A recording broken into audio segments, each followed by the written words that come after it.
What's up, everybody? Jersey here from windowcleaner.com. And of course, other side, one day I'll get this right. WCR Nation, a window cleaning podcast. What's up to Josh, the window cleaner? How's it going, man? Hope you're doing awesome, by the way. SoCal, man, you guys just don't even shut down or none of that. That's, yeah, and you guys have the views. Yeah, Carlos also is in SoCal. Nice. By the way, Carlos is one of the epic cool kids who puts orders in through me. So what's up, man? Thank you so much for that. And Josh the Window Cleaner, if you haven't checked out his stuff, check out his podcast. If you're on YouTube, you can actually click it. Otherwise, search Joshua the Window Cleaner, I think it is, on podcast and YouTube, and watch his videos. So good stuff, man. Good stuff. Well, today we are going to be chatting a little bit about construction cleans. All week we're talking about CCUs. And if you don't know what a construction cleanup is, I'm here to kind of go over that a little bit. We're going to be talking about the bidding side of things, but then also just construction clean in general. So a construction clean comes from a builder. So the work is being done for the builder itself. So that is a difference between a normal one in a construction clean, or in very few cases you'll actually get it from the homeowner. I've had it one time where they literally gave them keys and never cleaned the windows. That everything was just still a rock, and they're like, I thought they were going to do this. They must have ran out of time. I don't know why. But what's up, man? Lone Cypress Window Cleaning. What's going on, man? Thanks for hanging out. Jacob, by the way, said 50 degrees today in Iowa. It's pretty nice for Iowa. But I think it's super cold coming in, so that may actually suck. But anyway, on the construction cleanup side, there's a lot of things to kind of worry about. By the way, if you do construction cleanup, tell me in the comments if you do construction cleanups and what you charge per pane, or how do you price the entire thing, because that's the big question. It's all about what you're doing for the dollar, if you will, or what you're doing in the scope of work, what they want done. I've had builders all over the place, from people who want everything done, complete square footage construction cleanups, to just glass, not even frames. A lot of the times it all depends on the builder. And some builders suck. If you have not dealt with builders yet, some of them suck. Some builders, we call them dirty builders in my world, but if you have a dirty builder, it is somebody who every time you go there, you're doing 10 times the work. 10 times the work, because every contractor that they hire just smears stuff on the window. Don't worry, the window cleaner will get it. You know it's coming from somewhere, because a lot of times you get to jobs that are plastic wrap windows. It's super easy to peel it and then just frame edge it. A lot of times you get kind of screwed. So the big part of it is you have to know what you're actually doing for the contractor before you do anything.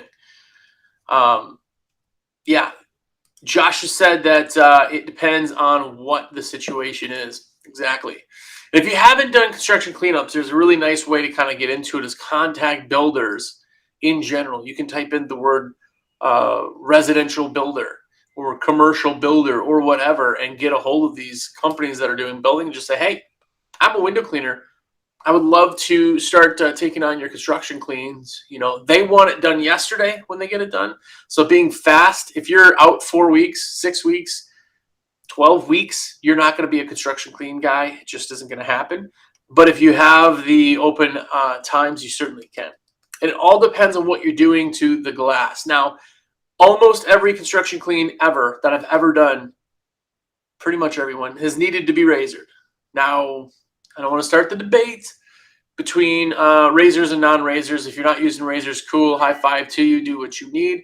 But you're going to need to do a lot more effort. It's not just a normal splash and dash kind of cleaning. All construction cleans are going to have some kind of debris. If it's paint, overspray, if it's decals, stickers, window stickers, all of that stuff. It can be hugely, hugely different than anything that you're regularly used to. And yeah, Lone Cypress just said he charges no less than $80 an hour for construction clean. That is definitely on par price-wise. I mean, you cannot skimp on construction cleans. If you're doing it per pane pricing, you want to make sure you know what is involved in that per pane price and what you're actually going to have to do for it. That's the big thing. Prices usually in construction cleans for me ran 3 times the price of a normal window. And I did have builders where I only did double price because they were clean builders. But it's going to take you 3 times as long.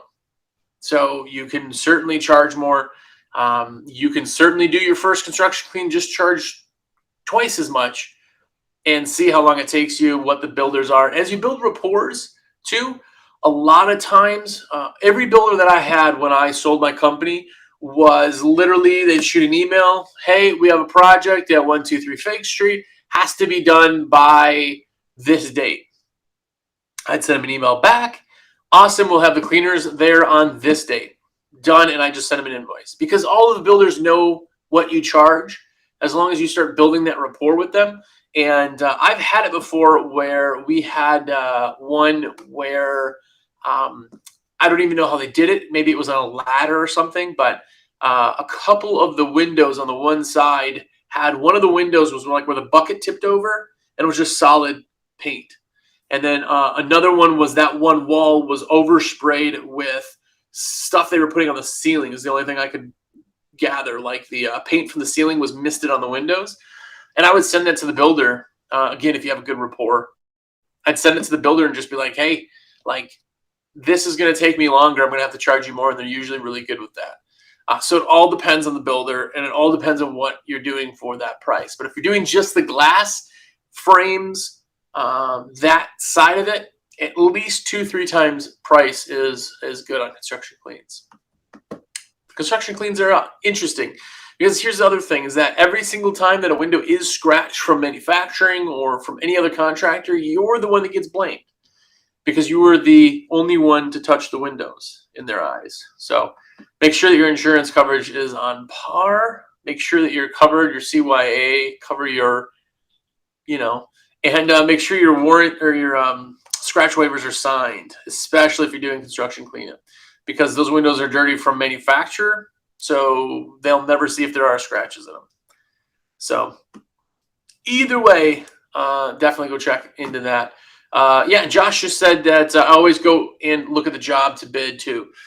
You certainly can. You never want to be caught in the dark, especially if you're just getting into construction cleans. You got to make sure you know what the heck's going on. Bren 10 window cleaning. What's going on, man? Ma'am, I don't know if you're either way, but what's up? So curious how you CCU on argon gas low E windows. So low E is a coating, right? But even on low E windows, the low E coating is actually harder than the glass, I believe. So a lot of times you can still do some certain things on that, but you just want to be careful with everything. I've seen really crappy application. I've also seen external tint applied, which is the cheap. I mean, again, if you're dealing with a high-end builder or a low-end builder, there's a big difference in what they're doing. Low E is tricky because it can go kind of either way. But even on low E, if there's a coating or an external tint, try your darndest not to use anything abrasive on there. But there's the thing is if there's paint or there's mortar or there is putty or wall mud, there you go. All of that has fine material in it that can scratch even with a scrubber. So if you are doing anything with a low E coating and you're trying to clean, one thing with commercial or construction cleanups in general, try to have the wettest scrubber you can, because then the dirt becomes part of the water as opposed to just being on a dry mop and kind of getting pushed into that. So low E's tough, man.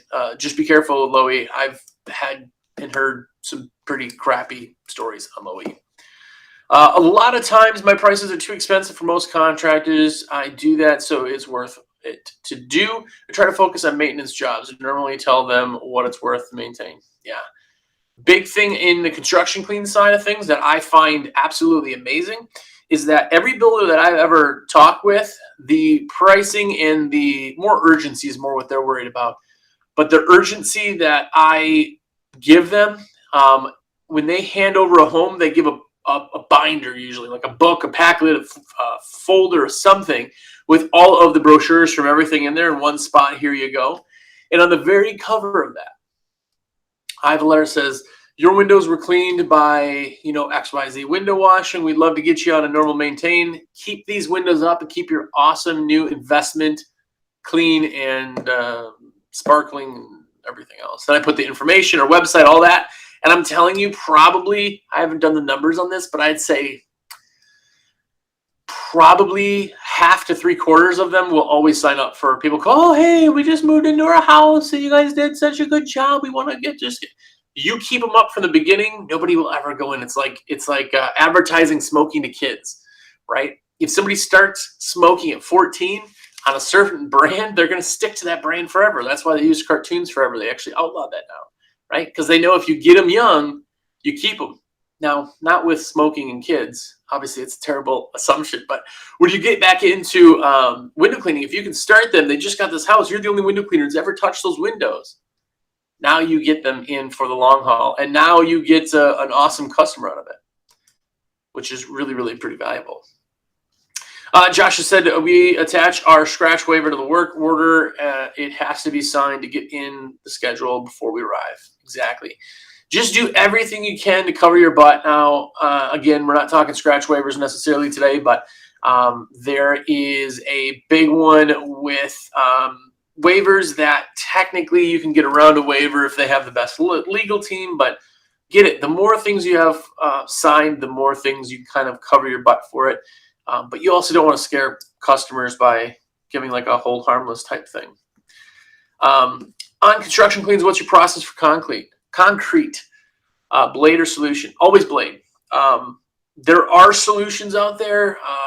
Cement off is one of them, but the stuff takes so stinking long to work that it drives me bonkers. My ADD just does not allow that to happen. So I do not use chemicals. I always blade, wipe my blade, move in one direction, nice and soapy window so that the dirt can kind of float in the water. All those things to kind of help with that. One thing with solution, it does not make window cleaning completely foolproof, maybe. The big thing when you're using a product like cement off, if you're using cement off, the rock that's in the window and in the mortar will still be there because they can't deteriorate that. It deteriorates the actual part that binds everything together. So when you're scrubbing it, squeegeeing it, whatever, you still have rocks on the glass. So no matter what you're doing, I find even having a blade, if I'm getting the blade under all that and then wiping the blade, I got under it and lifted it off the glass as compared to scrubbing it, which is just holding it on the glass. So for me, I'm still blade. I'd love to hear what your thoughts. You said you're the same. It's the best. Blading is the best, fastest way you can possibly do it. So yeah, definitely makes sense. Do you charge a different price to remove concrete versus paint? What's your favorite blade to use for construction cleans? I'm a big fan of like a Triumph stainless, anything in stainless really. I like the feel of the Triumph. I also like the Ninja for scrapers. For me, it is going to come back to the builder itself. So I don't necessarily charge specific prices per window because I don't go and look at them. But what happens is that if a window is dirty with anything, paint, concrete, mortar, whatever, I'm going to charge kind of that same price, a dirty window price, which is about 3 times the normal price. With that being said, for me to take off paint or little mortar splatter is the same time, same process. I mean, I'm still raising it all, same with paint. So for me, I don't do anything different time-wise, but maybe you do. So, but either way, that's what we're talking about this week. All week, we're talking about construction cleanups.